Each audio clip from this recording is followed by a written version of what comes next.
Mga kapuso, parati pong alerto para hindi mabiktima ng mga mandurukot. Sa lalawigan ng Cavite, isang babaeng kumakain sa isang fast food chain ika nga ang nasalisihan ng magnanakaw. Lingid sa kaalaman ng sospek, ang kanyang krimen ay nahulikam. Nakatutok si Bam Alegre. Kuhang-kuha sa aktong nananalisi ang isang lalaki sa isang fast food chain sa 13 Martires, Cavite sa CCTV video na ito. Kwento ng biktimang si Ivy Laurel, nangyari ang insidente nang mananghalian siya sa fast food noong 14 ng Hunyo. Sa video, makikita ang suspect na umupo malapit sa lamesa ni Ivy. Palingalinga sa kanyang paligid na tila humahanap ng kanyang mata-target. At nang abala ng kumakain si Ivy, lumipat ng upuan ng suspect sa likod lamang ng kanyang bibiktimahin. Maya-maya pa'y inayos na niya ang upuan sa tabi ni Ivy kung saan naroon ang bag ng babae. At nang makakuha ng tiyempo, maingat itong dumukot sa loob ng bag. At nang makulimbat nito ang ilang personal na gamit ni Ivy, dali-dali itong umalis. Kwento ng biktimang si Ivy, di niya lubos maisip na siya ay mabibiktima ng pananalisi. Dahil na rin daw marahil sa pagod, kaya di na niya namalayang ninanakawan na pala siya.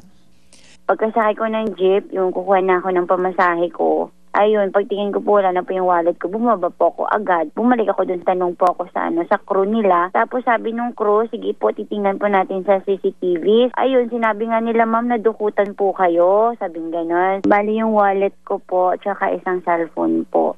Ipinakita ng GMA News sa Philippine National Police ang naturang CCTV video. At sabi ng PNP, madalas daw talagang tinatarget ng mga miyembro ng salisigang ang taong nag-iisa. Mahirap mambiktima ng isang barkada, no? O na isang grupo. So normally ang target profile nila dyan, yung alam nilang merong pera o merong kagamitan na mahalaga, then yung nag-iisa. Kasi madali siyang malingat eh. Kaya ito ang payo ng pulisya. Moral lesson doon, maging maingat tayo sa mga gamit natin. Ay, sobra-sobra pong pag-iingat. Sakali man na kumakain ka, talagang hawak mo, lagay mo sa harap mo mismo yung bag mo. Huwag masyadong magdala ng maraming pera, hindi mo naman kakailangan talaga lahat. Bam Alegre, nakatutok, 24 oras. Abot sa 5 milyong pisong halaga ng ari-arian ang naabo matapos masunog ang bahagi ng Concepcion Market sa Marikina kagabi. Pahirapan ang pag-apula ng apoy dahil sa lakas nito at dahil sa makapal na usok. Nakatutok si Jay Sabale.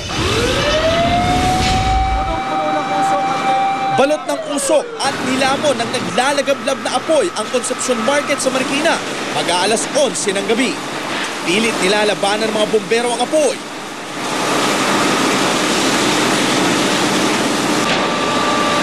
Ang mga tindahan sa Bukana, sapilit ang binuksan gamit ang palakol. Ayon sa BFP, nagsimula ang apoy nang may mag-spark sa isang tindahan ng dry goods. Tsaka inabot ang kalapit na tindahan na may tindang alcohol na siyang dahilan ng mabilis na pagkalat ng apoy. Kaya ang stall owners, kanya-kanyang salba ng paninda. Yung makita kong may sunog na sa taas, malapit sa pwesto ko, kinuha ko yung susi. Sa tindahan, ito lang bahay ko eh.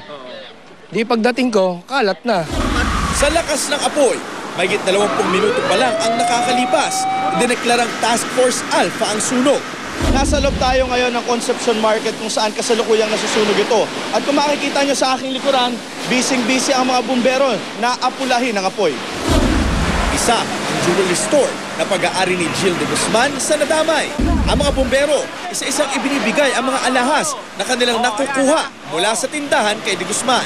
Sir, anong iniiwasan natin dito sa jewelry shop?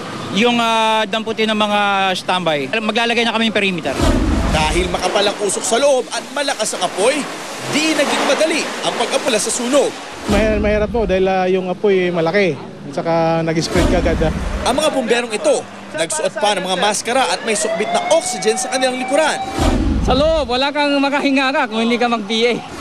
Ito mga foam na nakikita nyo sa kalsada ngayon, galing ito sa hose ng bumbero. Ito kasi yung mga chemical na hinahalo sa tubig para mas madaling maapula ang apoy.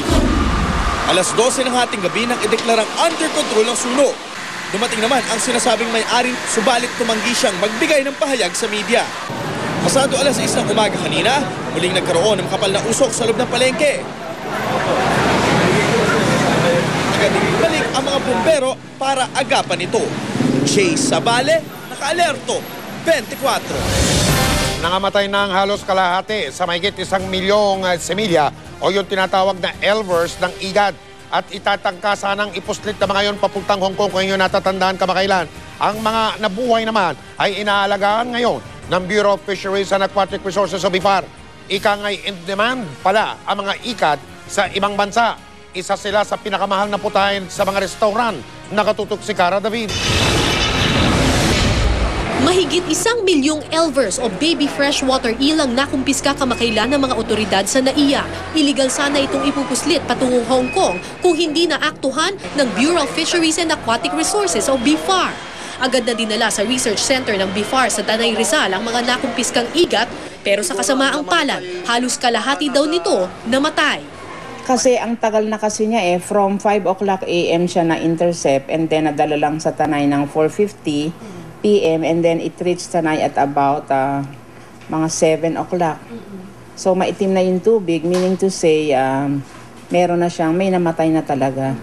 Ang mga nabuhay na igat inaalagaan ngayon at pakakawalan sa iba't ibang ilog kapag lumakas na. May unang batch na napakawalan sa Santo Niño at Daraitan Rivers sa Tanay Rizal. In demand ang igat sa China, Hong Kong at Japan. Exotic dish at isa sa mga pinakamahal na putahe sa restaurants ang igat. Kumpara sa mga karaniwang isda, may kamahalan itong mga eel or igat kung tawagin nga natin.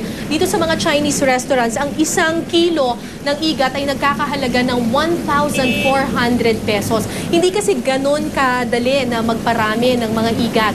Minsan sa isang beses lang sila nanganganak. In fact, pagkatapos nga nilang mangitlog, ay namamatay na ang mga igat na ito. Mas mataas ang presyo kung baby eel o batang igat ang ibebenta. Aabot ng 30,000 pesos per kilo ang bili dito ng mga Japanese at Chinese traders. Malaking pera ang dulot nito para sa mga mangingisda. Hindi endangered species ang igat. Ang problema, dahil baby eel ang binibili ng mga dayuhan, hindi nabibigyan ng pagkakataon ng mga igat na lumaki, mangitlog at makapagparami. Isa sa mga lugar na madalas makahuli ng igat ay sa Cagayan River. May 4 na uri ng igat na matatagpuan dito. Pero dahil sa talamak na panghuhuli sa mga igat, 3 na lang sa species nito ang makikita ngayon sa Cagayan. Dahil dito, mahigpit na ipinagbabawal ng pamahalaan ang pag-e-export ng elvers o baby eel. At saka minsan lang kasi nanganak, we want to preserve also. Kasi kung masyadong extraction rather than conservation, mauubos at mauubos siya talaga 8 taong pagkakakulong ang parusa sa mahuhuling mag-e-export ng baby eel sa ibang bansa. Cara David, Nakatutok, 24 oras. Sa San Carlos City, sa Pangasinan, isang batang 2 taong gulang naman ang namatay ng saksakin ng sarili niyang ina. Lasing daw ang ginang ng saksakin ng bata, pagkatapos nooy nagsaksak din siya sa kanyang sarili. Nakatutok si Jet Arceliana ng GMA Dagupan. Patuloy na inoobserbahan ngayon sa Provincial Hospital ng San Carlos City, Pangasinan ang ginang na sumaksak sa sarili niyang anak na 2 taong gulang pa lang. Nitong Sabado, isinugod sa ospital ang mag-ina na parehong may saksak sa tiyan. Base sa investigasyon ng pulisya, lasing daw ang ginang nang saksakin ang kanyang 2 taong gulang na anak. Saka siya nagsaksak sa sarili. Binawian ng buhay ang bata sa ospital. Walang nakakita dahil dun sa kanilang tirahan ay kubo-kubo na malapit sa bukid. So yung mga anak niya iba ay pumapasok sa school. At saka yung tatay din naman niya ay nasa trabaho dahil driver to. Mga dumarating to mga 2 to 3 days bago dumating. Na-recover sa crime scene ang isang bote ng alak at isang kitchen knife na umano'y ginamit sa krimen. Yung na-recover namin yung bottle, talagang malapit nang ma-empty yung ininom niya. So talagang lasing siya. Ayon sa mga kaanak ng mag-ina, posibleng nawala sa sarili ang ginang dahil sa sakit na anemia at kahirapan kaya nito nagawa ang krimen. Dinibdib niya yung problema. Nag-self-pity na siya Nag-self-pity na siya. Kaya yun ang nangyari sa kanya. Wala namang balak magsampa ng kaso ang mga kaanak ng sospek. Jet Arceliana, Nakatutok, 24 oras.